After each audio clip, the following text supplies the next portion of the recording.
Okay, let's get started with Q&A with financial YouTube video using ChatGPT, Whisper and LangChain.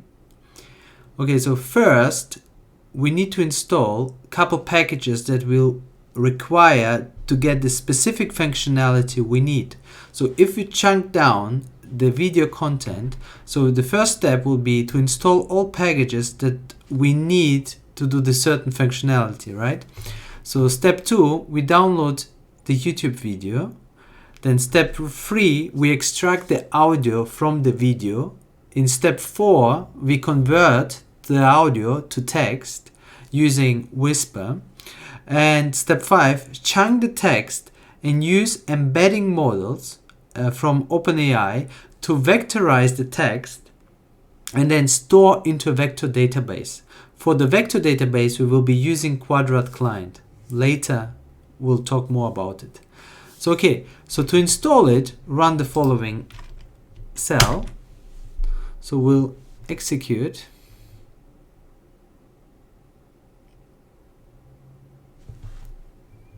Okay, that will install all the required. So it's done. You will see on the left the temp audio wave file, which is now available for us. So next step is to convert the audio to text, and for here we use the Whisper functionality. Video path, we don't need it. Okay, it took a little bit of time to run the conversion from text to audio, but it's now done, so I can show you the results. Basically, I had to do another couple tweaks. I went to the runtime and changed runtime. I selected T4 GPU to speed up the conversion process, and it seemed to help, so you can try that out. Okay, now we have the conversion done. So we have the text generated with the Whisper model. You can see the output here. And also I made a little bit runtime change because it took too long to run on the CPU. What I did, I went to the runtime, I did the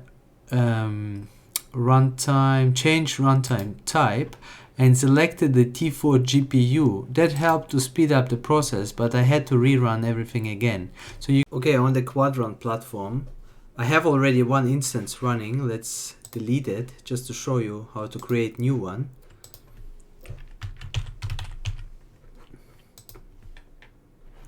To create new one, click on cluster create, select the cloud provider, select the region, let's say something in Europe. Quant Dev is the name of my YouTube channel. You get 20 GB disk free tier, create. So while it is initializing, we can go to data access up. Then you get your API key and the host. Add it here. So I will remove my after the video, so it's fine. Then I create the client of Qdrant client and get the connection. Create a collection. Collection is basically a table that stores specific information. You want to have a different collection for different PDFs or different text material that you want to kind of partition, so they are independent of each other. You don't want to mix necessarily the content. So you create the collection. So I named it based on my YouTube channel.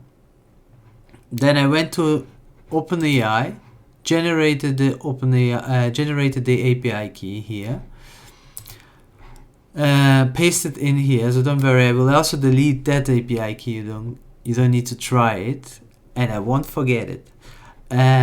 So I create an instance of embeddings. I create a vector store, which is connecting to the Qdrant library. Add the client, collection name, and the embeddings instance, which have been created here. So then the next cell, so we execute that cell. The next cell, you use the character text splitter.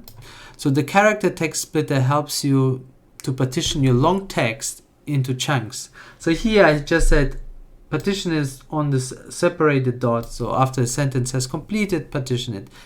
It's not the best method maybe, but it's just the simplest, just to show you an example here. So you have so here I have my different partitions. So those are all splitted into text. And so the next is to block the vector and retrieval chain, retrieval Q&A that allows you to chat with the content. So what it does from chain type, you provide the OpenAI model, chain type stuff, and retriever is the vector store as retriever. So you create the instance of Q&A, then you create your question, what are the takeaways from FOMC? You run your query and you get a response. And the response, the takeaways from the FOMC are that market is still expecting a rate cut in March, but they're expecting less cuts in 2024, and that Fed is serious about rolling off the balance sheet. The Fed chair's comments suggest that the soft landing is not the baseline expectation. Voila. So here you have it. If you like the content, feel free to subscribe to my YouTube channel so you get notified when I have a new video coming up. Thank you for listening and see you in the next video.